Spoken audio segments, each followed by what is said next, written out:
இன்றைக்கு இருக்கின்ற சூழ்நிலையில் 5 ஆண்டு காலம் தமிழகத்தினுடைய முதலமைச்சராக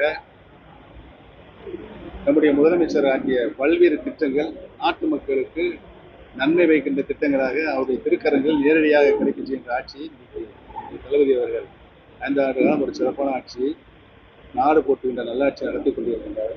ஆகவே வருகின்ற சட்டமன்ற தேர்தலில் மீண்டும் தளபதி அவர்கள்தான் மீண்டும் முதலமைச்சராக வரக்கூடிய ஒரு வாய்ப்பு பிரகாசமாக இருக்கு.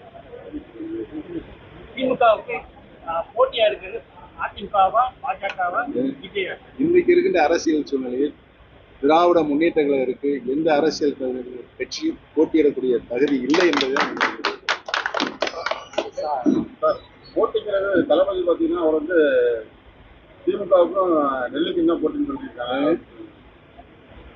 பேரளவுக்கு தான் போட்டி, அது பேரளவு தான் போட்டி. ஆனால் தகுதியான போட்டியாளர்கள் யாருமே இல்லை என்பதுதான் நாட்டு மக்களுடைய கருத்தாக இருக்குது. ஏடிஎம்கேல இருந்து டிஎம்கே போயிருக்கீங்க, வரவேற்பு எப்படி சார் இருக்கு?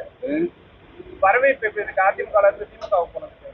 அனைத்து இந்திய அண்ணா முன்னேற்ற கழகத்திலிருந்து நான் திராவிட முன்னேற்ற கழகம் அண்ணா ஆரம்பித்த திராவிட முன்னேற்ற கழகத்தில் இணையங்கிறது குறித்து நான் மகிழ்ச்சியாக இருக்கிறேன். அந்த மகிழ்ச்சியை நாட்டு மக்களும் என் மீது காத்துக் கொண்டிருக்கிறார். இன்றைக்கு அதிமுக என்ற இயக்கமே இல்லாத சூழ்நிலை இன்றைக்கு இருக்கிறது.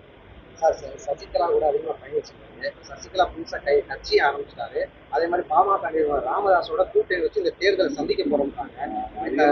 பயணித்தது அம்மா இருந்தார். இன்றைக்கு சின்னமார்கள் கட்சி ஆரம்பித்திருக்கிறார். ஐயா ராமதாஸோடு இணைந்து தேர்தல் பணியை செய்யவும் என்று இன்றைக்கு ஆரம்பித்திருக்கிறார்.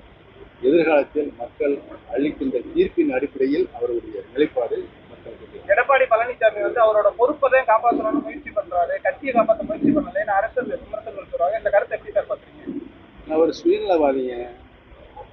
அதோட ஒரு அரசியல்வாதி அனைத்து மக்களையும் அனைவரையும் அரவணைப்போடு நடத்தி செல்ல வேண்டும். அந்த பண்பாடு அவருக்கு இல்லை.